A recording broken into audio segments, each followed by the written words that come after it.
great that like a new showrunner has come on. So can you talk about the transition from, I mean, you guys came in and you were, had to pick up with something that, took the world way out of whack. And now you, like you said, that you have no choice but to continue that way. But what can we expect from the books in season 2, and what should we not hold our hopes up for? Wow. No punches pulled. Right. So the reason why we're here is the books. Mm-hmm. So for us, and while we respect season 1, but what really turned us on was reading those books and saying, wow, let us, the emotionality that's in that book needs to be more in the show. The stuff that Cassie has set up on a character base needs to be more in the show. And so what we wanted to do was create more relationship-based character storytelling and a little bit less plot. And we wanted to give cinema to a book series that deserves that. And season 1 had a lot of cinema, but we're taking it to the next level. We have a new stunt coordinator. The visual effects are incredible this year. The sets have all been expanded.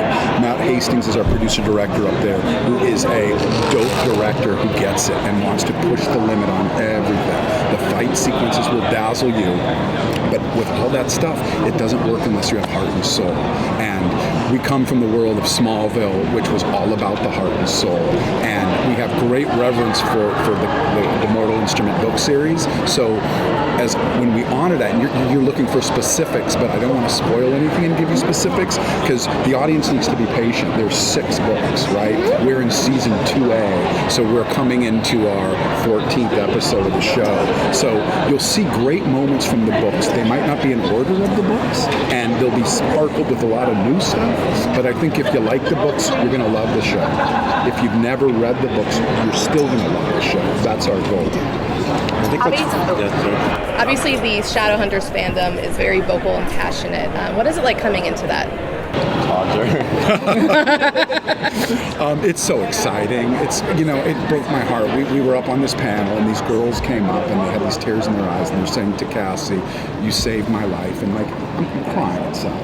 That's deep. Yeah. That's amazing that she could change people's lives like that. I mean, he's a Hollywood person. He only cries inside. Yeah. No, I get teary even talking about it, and when you're on a TV show, you don't really know how much you're affecting people, and so being able to see it like that, is very edifying.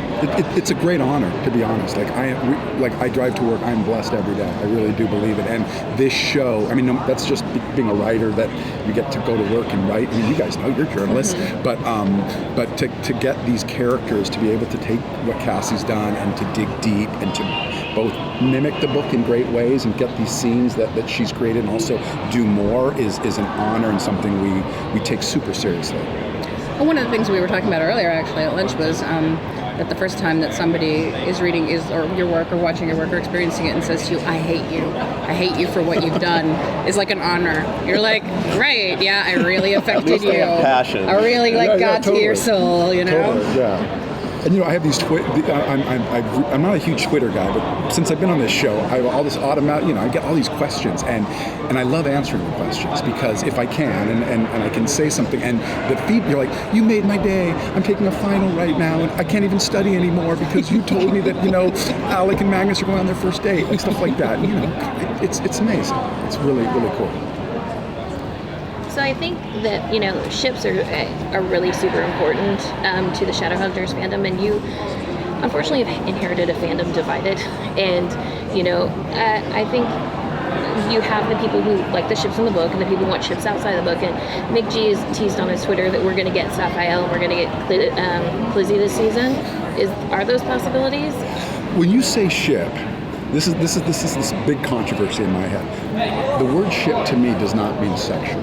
No, it doesn't. Right. Okay, either. Good. Because I've gotten on Twitter, people are like, well, I think it's like, but I think that's a controversial thing. Yes, it is. It really means Some different people things say to it is, different some people people. don't. Right. So there's tons of Clizzy. They're not having sex in these 10 episodes, but when I say Clizzy, I mean sister, friendship, deep friendship, fighting, laughing, giggling, crying, all of that together Like is the platonic sisterly bond. yeah, The real type. I upset, certain people are like, what? No, they're lesbians. You can't say that. That's crazy. Maybe in the future, I don't know. But like right now, that's not where it's at. So when you say Safiel, which is I guess Simon and Raphael, Yep. Yeah. they've got great stuff this year. Are they having sex? No. But like it's a great friendship, and I ship them as hard as anybody. But I'm not looking. You heard for, it here first. I'm not. Yeah, I know. I was like, I'm not like looking for them to have a sexual relationship. I'm looking for them to have a dynamic, interesting, complex relationship that we can all relate to. So that's what like shipping is to us.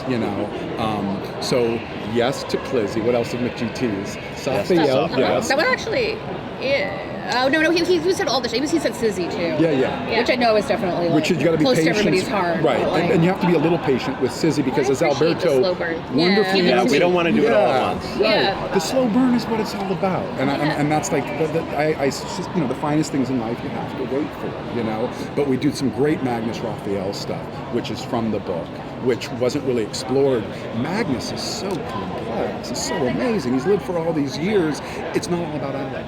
I mean, that's part of him. Certainly, he's got that relationship. We explore it. We love it. To write a 23-year-old who has never been in a relationship and a warlock who's vetted a million different men and women and jinns and fairies and whatever, all that stuff. How cool is that? Forgetting that they're gay for a second. That's an amazing relationship. So exciting to write. And the gay relationship, that makes it even cooler, but it's not all about that.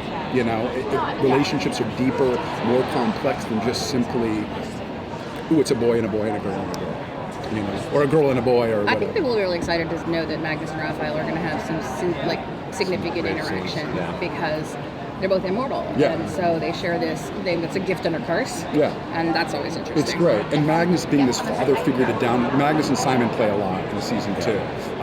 They're great together. They're great chemistry, and they have a great storyline in episode 2 that I think the fans will love. But I think Magnus sees himself as a bit of a surrogate dad to all these downworlders that have turned. And Raphael we explore, and Simon we explore.